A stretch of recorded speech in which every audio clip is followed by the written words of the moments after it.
ಇಲ್ಲಿ ತನಕ ಅವರು ನಮ್ಮಲ್ಲಿ ಹರೀಶ್ ಬಾಬು ಡಾಕ್ಟರ್ ಹರೀಶ್ ಬಾಬು ಅವರು ಬಂದು ನಮ್ಮ ಕಾಲೇಜಲ್ಲಿ ಈ ಆಯುರ್ವೇದ ಬಗ್ಗೆ ಆಮೇಲೆ ನಾಟಿ ಔಷಧಿ ಬಗ್ಗೆ ಸಡನ್ನಾಗಿ ಅಂದರೆ ತಕ್ಷಣವಾಗಿ ಸಿಗ್ತಕ್ಕಂಥ ಒಂದು ಉತ್ಪನ್ನಗಳ ಬಗ್ಗೆ ಅವರು ನಮಗೆ ಸಾಕಷ್ಟು ವಿಚಾರಗಳನ್ನು ತಿಳಿಸ್ಕೊಟ್ಟಿರ್ತಾರೆ.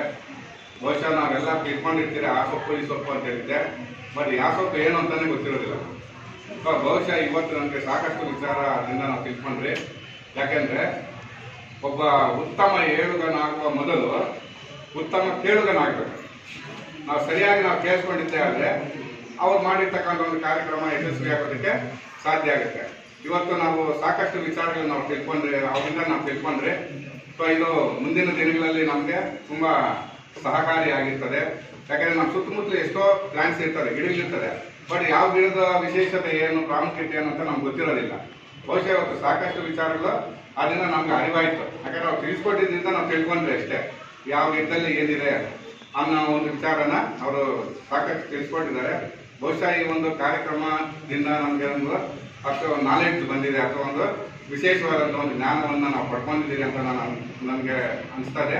ಸೊ ಆ ಒಂದು ಜ್ಞಾನ ನಿಮ್ಮೆಲ್ಲರಿಗೂ ಸಿಗಲಿ, ನಿಮ್ಮಿಂದ ಒಂದಷ್ಟು ಜನಕ್ಕೂ ಅದರಿಂದ ಹೆಲ್ಪ್ ಆಗಲಿ ಅನ್ನೋ ಉದ್ದೇಶದಿಂದ ಈ ಕಾರ್ಯಕ್ರಮವನ್ನು ನಾವು ಆಯೋಜನೆ ಮಾಡಿದ್ರಿ. ಬಹುಶಃ ಇಲ್ಲಿ ತನಕ ನೀವು ಬಹಳ ಪೇಷನ್ಸ್ ಆಗಿ ಅಂದರೆ ತಾಳ್ಮೆಯಿಂದ ಅವ್ರು ಹೇಳಿರೋ ವಿಚಾರಗಳನ್ನೆಲ್ಲ ತಿಳ್ಕೊಂಡಿದ್ದೀರಿ. ನಿಮ್ಮ ಒಂದು ಸಮಸ್ಯೆಗಳನ್ನು ಕೇಳಿದ್ದೀನಿ, ನಿಮ್ಮ ಡೌಟ್ಸ್ ಏನು ಸಂದೇಹಗಳಿದೆ ಅದನ್ನೆಲ್ಲ ಅವ್ರು ಬಗೆಹರಿಸಿರ್ತಾರೆ. ಸೊ ಈ ಒಂದು ಕಾರ್ಯಕ್ರಮ ತುಂಬ ಅರ್ಥಪೂರ್ಣವಾಗಿತ್ತು, ಅಭೂತಪೂರ್ಣವಾಗಿತ್ತು, ತುಂಬ ಯಶಸ್ವಿನ ಕಂಡಿದೆ ಅಂತ ನನಗೆ ಅನಿಸ್ತದೆ. ಸೊ ನಿಮ್ಮೆಲ್ಲರ ಒಂದು ಸಹಕಾರದಿಂದ ಮತ್ತು ನಿಮ್ಮೆಲ್ಲರ ಒಂದು ತಾಳ್ಮೆಯಿಂದ ಈ ಒಂದು ಕಾರ್ಯಕ್ರಮ ಯಶಸ್ವಿಯನ್ನು ಕಂಡಿದೆ. ಸೊ ಈ ಒಂದು ಕಾರ್ಯಕ್ರಮದಿಂದ ನಿಮಗೆಲ್ಲ ರೀತಿಯ ಒಂದು ಇದು ಜ್ಞಾನ ದೊರೆಯಲಿ.